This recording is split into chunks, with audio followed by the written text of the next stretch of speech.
Hello guys! Ayan guys, nagpasyal tayo sa Bulinaw. So, picture-picture. Para hindi sayang yung outfit natin guys.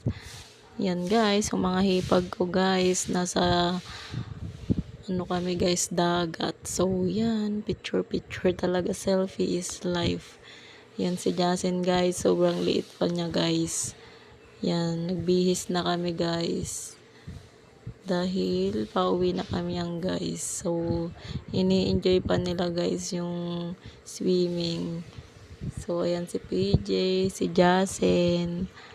Yan, ako guys yan, tsaka si Jasen. So, nagselfie muna kami sa yan guys, ang ganda-ganda ng pinuntahan namin. Sobrang enjoy kahit na umuulan. Enjoy pa rin yung anak ko guys. Yan, hindi siya nilalamig dyan. So, enjoy life. Habang bata pa, i-enjoy natin ang buhay natin kasama ang ating mahal na pamilya. Yan guys, tumatakbo pa sila dyan. Sabi ko, selfie tayo. Yan, thank you for watching.